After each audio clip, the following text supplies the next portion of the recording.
বাংলাদেশি কর্মী নিয়োগ দেওয়ার ঘোষণা দিয়েছে কুয়েত। কুয়েত সরকার চিকিৎসক, নার্স এবং আইটি বিশেষজ্ঞ সহ বিভিন্ন খাতে দক্ষ ও পেশাদার বাংলাদেশি কর্মী নিয়োগে আগ্রহ প্রকাশ করেছে। বাংলাদেশে নিযুক্ত কুয়েতের রাষ্ট্রদূত আলী তুনিয়ান আব্দুল ওয়াহাব হামাদা পররাষ্ট্র সচিব মোহাম্মদ জসিমউদ্দিনের সঙ্গে এক সৌজন্যে সাক্ষাৎকারে এই আগ্রহের কথা জানান। পররাষ্ট্র মন্ত্রণালয়ের বিবৃতিতে জানানো হয়েছে, কুয়েতের রাষ্ট্রদূত বাংলাদেশি কর্মীদের অনুগত, পরিশ্রমী এবং পেশাদারিত্বের জন্য বিশেষভাবে প্রশংসা করেছেন। তিনি বলেন, দুদেশের ভ্রাতৃত্বপূর্ণ সম্পর্ক ও অর্থনৈতিক উন্নয়নে বাংলাদেশি কর্মীদের অবদান অত্যন্ত গুরুত্বপূর্ণ। কুয়েত ইতিমধ্যে বাংলাদেশ থেকে নার্স নিয়োগের কার্যক্রম শুরু করেছে।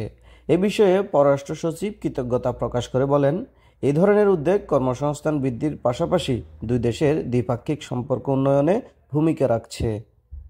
গৃহকর্মীদের অধিকার সুরক্ষার বিষয়েও আলোচনা হয়। পররাষ্ট্র সচিব জানান, গৃহকর্মীদের সুরক্ষায় একটি আইন চুক্তি স্বাক্ষরের প্রস্তাব বাংলাদেশ সরকারের পক্ষ থেকে ইতিবাচকভাবে বিবেচিত হচ্ছে। বাংলাদেশি ব্যবসায়ী ও বিনিয়োগকারীদের জন্য ভিসা প্রক্রিয়া সহজ করার বিষয়ে কুয়েতের রাষ্ট্রদূত ইতিবাচক মনোভাব প্রকাশ করেছে। তিনি বলেন, এই পদক্ষেপ দুই দেশের মধ্যে অর্থনৈতিক সহযোগিতা আরও জোরদার করবে।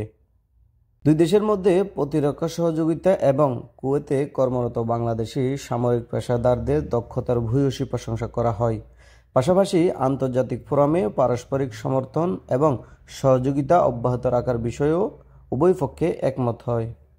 যৌথ কমিশন সম্মেলন এবং পররাষ্ট্র দপ্তরের পরামর্শ সভা সহ গুরুত্বপূর্ণ আলোচনা এগিয়ে নিতে উভয় দেশে প্রতিশ্রুতি ব্যক্ত করেছেন। কুয়েতের এই উদ্যোগ বাংলাদেশি কর্মীদের জন্য নতুন সম্ভাবনার দ্বার খুলে দেবে এবং দুই দেশের অর্থনৈতিক এবং কূটনৈতিক সম্পর্ককে আরও শক্তিশালী করবে। তহিদুল ইসলাম সোহাগ, আরব বাংলা নিউজ।